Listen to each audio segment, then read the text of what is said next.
Solusinya adalah berhenti.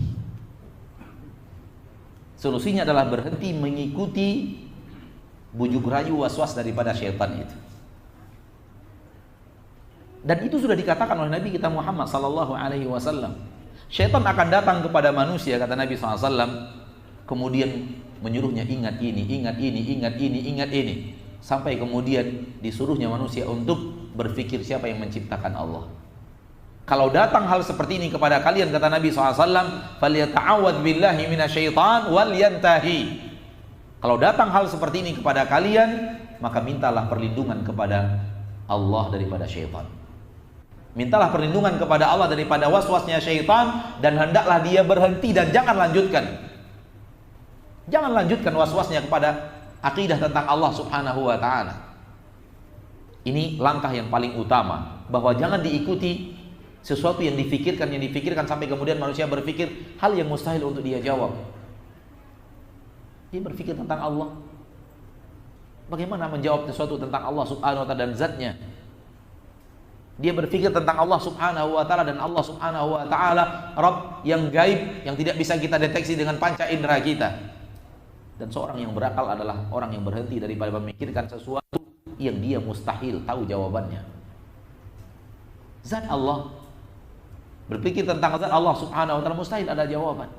Manusia yang paling berilmu di permukaan bumi, manusia yang paling dicintai oleh Allah, manusia yang sangat dekat dengan Allah Tabaraka wa ta'ala, tidak pernah diberikan kesempatan oleh Allah untuk menatap ia, untuk bertemu dengan Allah ketika beliau hidup. Ditanyakan kepada Nabi SAW, ketika anda Isra dan Mi'raj ya Rasulullah, hal ra'aita rabbak, apakah engkau melihat Rabbmu?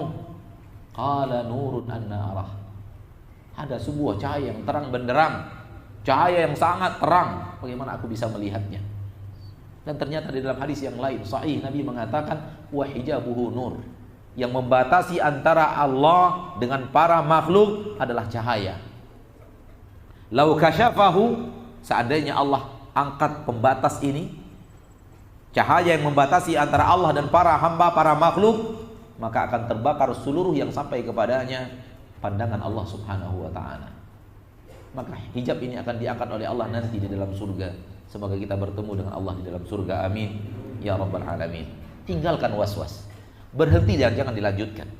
Kalau kita lanjutkan berarti kita memberikan sarana dan fasilitas untuk syaitan mengajak kita untuk waswas tentang Rabb kita Allah Azza wa Jalla.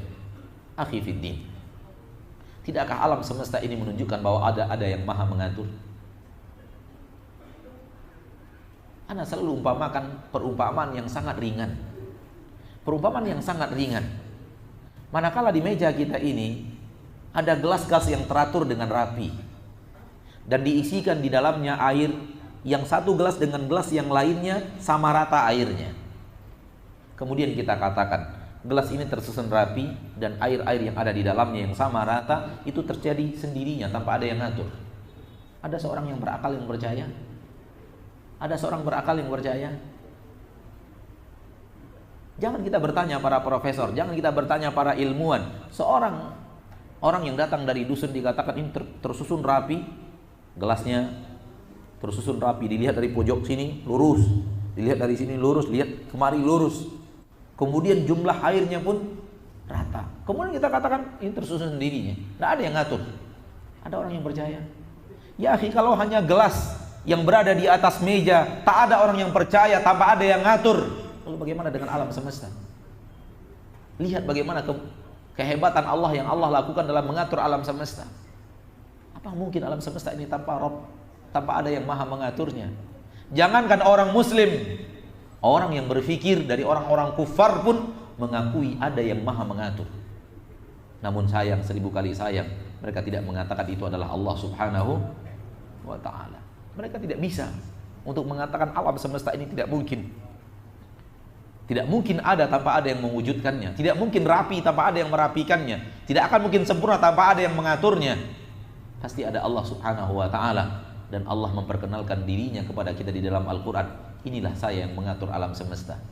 Dan apa yang Allah katakan di dalam Al-Quran, manakala kita lihat realitanya dalam kehidupan di permukaan bumi, 100% benar.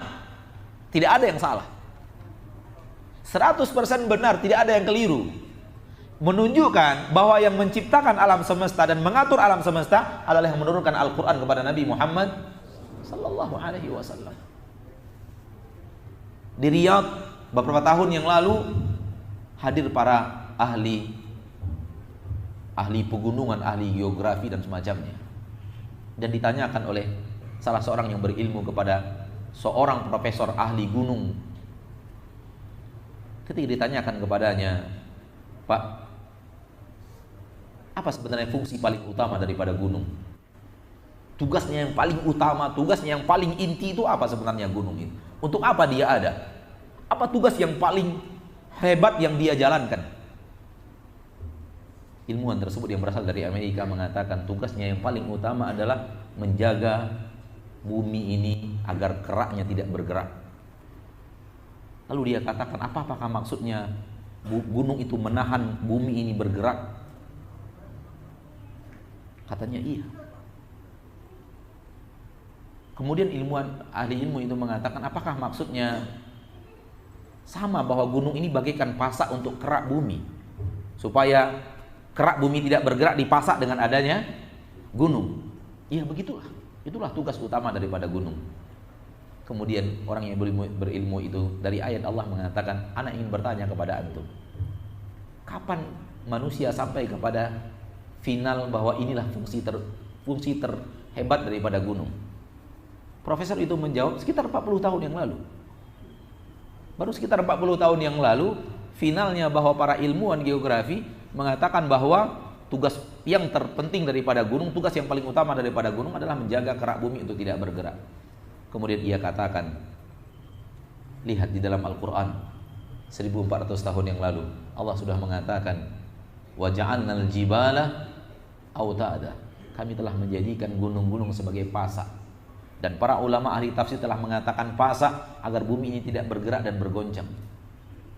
Kemudian ilmuwan itu mengatakan, ini baru diketahui orang 40 tahun yang lalu, dan mustahil di zaman tidak adanya sains dan teknologi, di zaman Muhammad hidup dia tahu, kecuali diberitahu oleh yang menciptakan langit dan bumi. Lalu dia pun mengatakan, asyhadu an la ilaha illallah wa asyhadu anna muhammadar rasulullah. Intinya ana mengatakan bahwa apa yang Allah katakan di dalam Al-Quran bisa dibuktikan dalam kehidupan, dan tidak ada yang salah.